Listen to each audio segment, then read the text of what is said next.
Today on Humans in the Loop, we explore what happens at the edge of insight.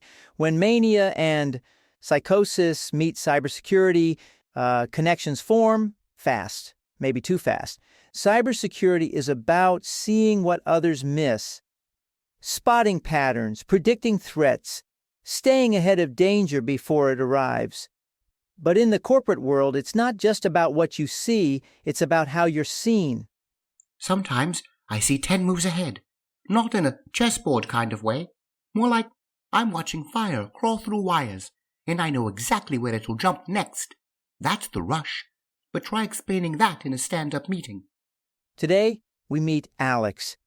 Brilliant, relentless, wired for pattern recognition. He catches what others miss, connects dots no one else even sees, but his mind doesn't move in a straight line. It surges, cycles, expands, and when it does, the system isn't built to keep up. I've been called unreliable, intense, a little too much, but the day after I catch something no one else saw, suddenly I'm a genius. It's like either I'm unstable or I'm a miracle worker, never just human. Because when companies reward steady over brilliant, what happens to employees whose insights come in waves? When nonlinear thinking is misread as inconsistency? When the very instincts that make someone exceptional get dismissed as volatility instead of vision? And what does it take for a manager to see that, to challenge the bias, protect the person, and make sure the system doesn't overlook the very talent it needs?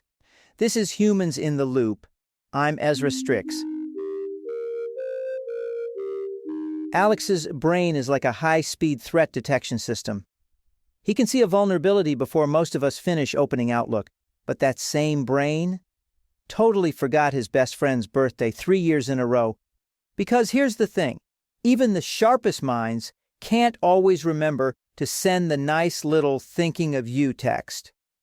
When we come back, burnout, bias, and one very complicated performance review. But first, a little help for people who love hard and reply late. Back in a moment. Threadbare isn't about perfect timing or endless replies. It's a gentle nudge for friendships that ebb and flow. An app and a subscription box for people who love softly and from a distance. Tap the app to send a quiet, thinking of you message, or let your words wait until you're ready to send them. Need a real touch? Get postcards, fidget tools, and comforting reminders that connection doesn't expire just because you went quiet. Threadbare, for the beautifully inconsistent ways we stay close, even when we vanish for a bit. Threadbare is built for gentle reconnection. Alex? His brain isn't gentle, it's brilliant and fast. But the world tends to prefer people who move at a comfortable, steady pace, even if they never see what's coming. The idea for today's program came out of a conversation about something you almost never hear in a professional setting. How mania and psychosis, when understood and supported, can be an asset in cybersecurity. It's a conversation about talent, about bias, and about the kind of brilliance that too often gets ignored. Joining us today, Alex, a cybersecurity analyst who lives with bipolar disorder and has experienced psychosis. And David, his manager, here to talk about what it really takes to support employees who think differently without burning them out. Alex, let's start with you. When you're locked in, when everything's flowing, what's going on inside your head? Oh man, it's like my brain doesn't stop, ever. I see patterns before I even realize I'm seeing them. I'll spot something in the logs, some weird ripple, and before I even know what I'm doing, I've already traced the source, mapped the attack vector, flagged the escalation path. It's like walking into a room and sensing immediately that something's off, even if you can't say why. And instead of a feeling, it's certainty. When I'm in a hypomanic or manic state, it's like time expands. Most people see a breach as a blip. It's almost like I can see time differently. Where most people see a security event in isolation, I see the past, present, and future of that breach, all at once. It's exhilarating, until it's not. until it's not. What happens then? The crash. Always. I can run full tilt for a few weeks, pulling all-nighters, connecting dots no one else sees, but then I'll need to disappear. Sleep, recalibrate, recover. And that's where it all breaks down, because it doesn't matter that I stopped a breach or caught something no one else did. And that's the part of this industry, and honestly most workplaces, that isn't built for people like me. Nothing about my brain is predictable. David, you've worked with a lot of cybersecurity analysts. When you started managing Alex, when did it click that he was thinking about this work differently? At first, I didn't get it. We say we want unconventional thinkers in cybersecurity, but we still expect them to work in a very conventional way. I kept trying to measure Alex the same way I measured everyone else. Steady output, clean KPIs, quarterly goals. But then I'd see what he could do, and I realized I had two choices. Force him to adapt to a system that wasn't made for his brain, or build something that was. And how did you do that? First, I stopped fixating on when the work got done and focused on impact. Instead of measuring Alex on a weekly or even quarterly basis, I looked at his contributions over an entire year. Yes, he had periods where he needed downtime, but his performance, his high performance periods, made up for it tenfold. Second, I built in recovery time. Instead of letting Alex burn out and crash, we structured his work to include intentional rest periods so he could reset before they hit a breaking point. It wasn't perfect, but it was a hell of a lot better than pretending his brain worked like everyone else's. Yeah, and that's what saved me, because before this, every job I had followed the same pattern. I'd be a rock star for a few months, then I'd hit a depressive episode or a psychotic break, and suddenly I'm not a good fit for the role. But guess what? The breaches don't happen on a steady quarterly schedule either. Cyber threats don't care about performance review cycles. Why do we pretend they do? That's an interesting parallel. The entire industry is built on unpredictability, but we expect employees to be predictable. Exactly. And let's talk about paranoia for a second, because that's the elephant in the room. Let's talk about it. So people hear the word paranoia and immediately think delusional. But paranoia is just heightened threat awareness. And in cybersecurity, that's literally the job. When I've had psychotic episodes, sure, my brain has gone off the rails, but in controlled ways, that same instinct to question everything, to assume a breach is happening until proven otherwise, that's what makes me good at my job. The problem is, people assume that because I've had psychosis, I'm irrational. What they don't realize is that I'm more aware of when my thinking is unreliable than most neurotypical people are. I've trained myself to recognize when I'm spiraling, to fact-check my own thoughts in real time. Imagine if every security analyst applied the same level of skepticism to everything they see. Before we continue, a word from a fake sponsor that won't ask how you feel. Just help you figure it out.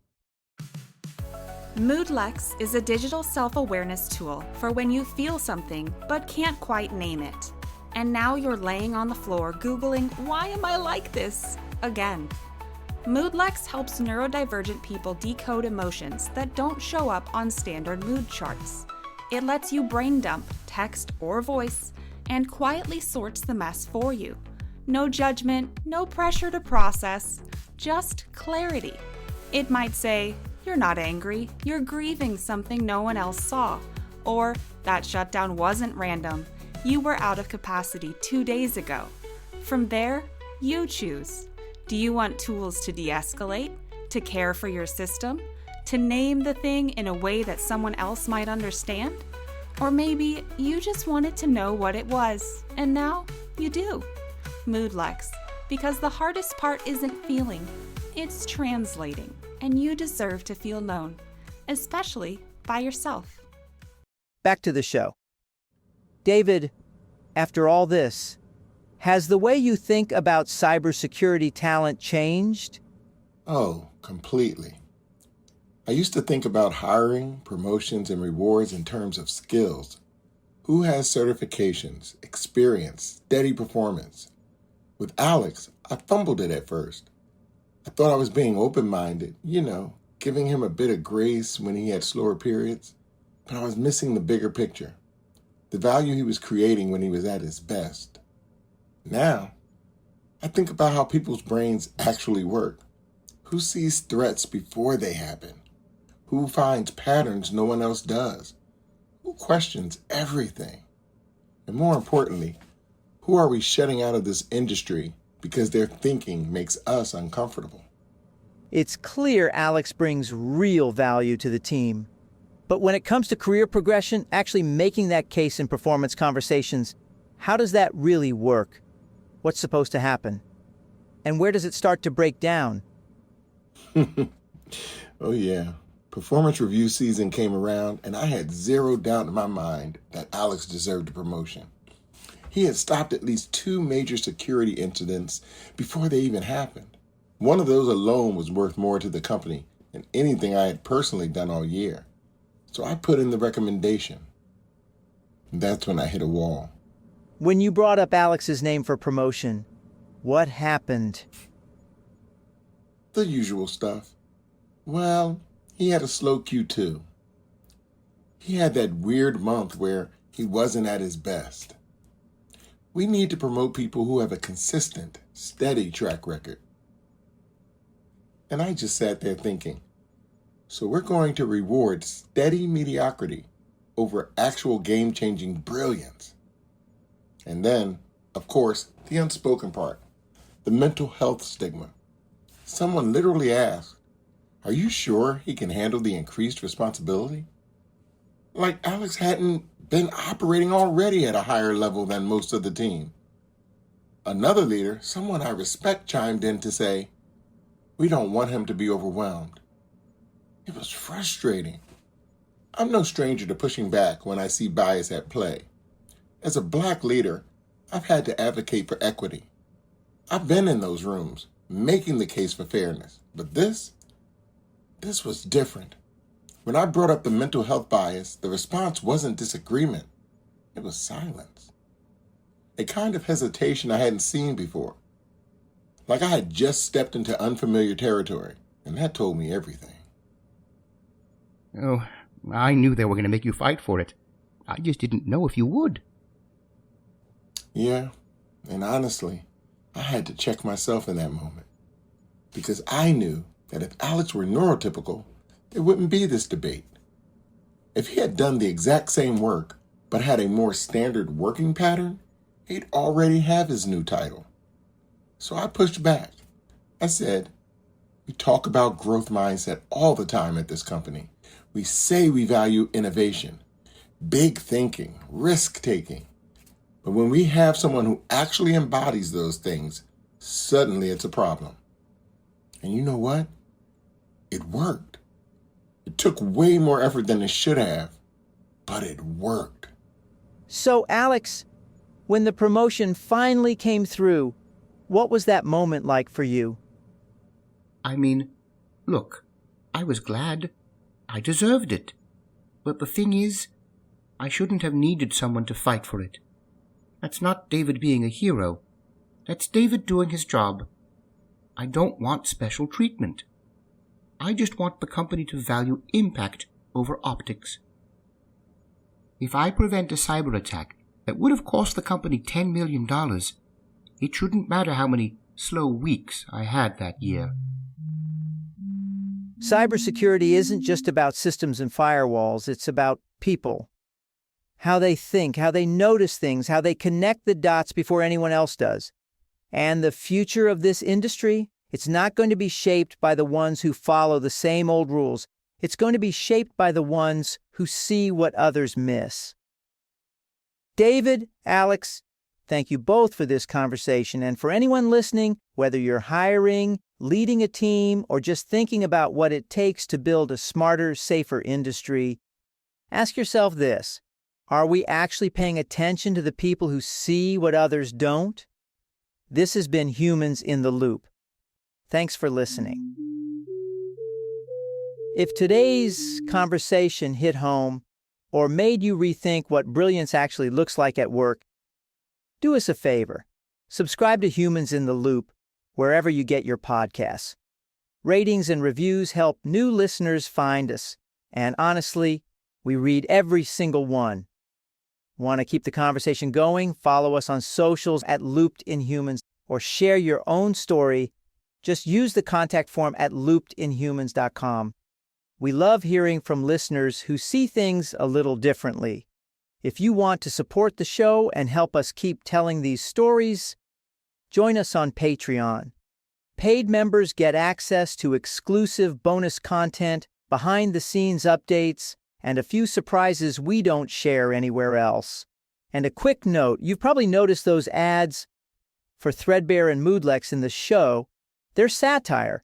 No, you can't download Moodlex from your app store, at least not yet. But if your organization shares our values around neuroinclusion, ethics, and human-centered tech, we're looking for real sponsors who care about these issues as much as we do. Get in touch.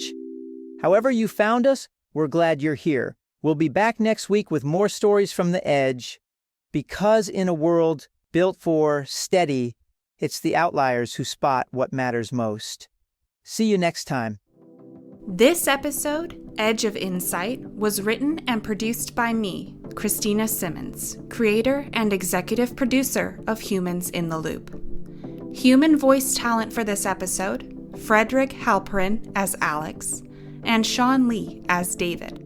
Special thanks to operations producer Rana Cassidy, who juggles logistics, schedules, and occasional existential podcast crises with her trademark calm.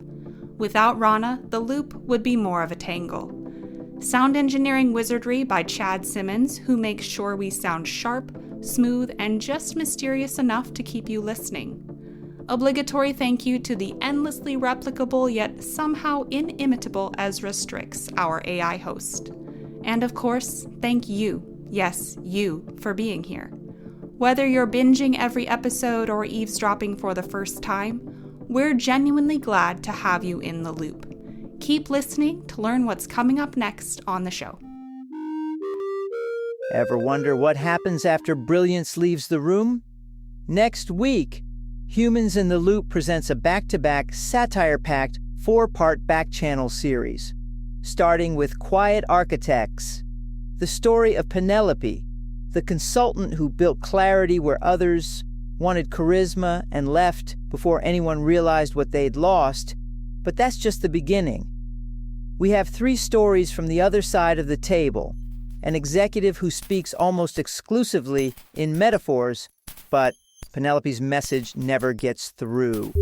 A learning and development lead pilot's deep work, then abandons it when silence is all she hears. And an HR partner reflects on bringing in a consultant, hoping it proves they cared, and wondering if it's too late for apologies. 4 perspectives. 1 question: are you really listening for brilliance, or just for what you expect to hear? Subscribe to Humans in the Loop. The story continues.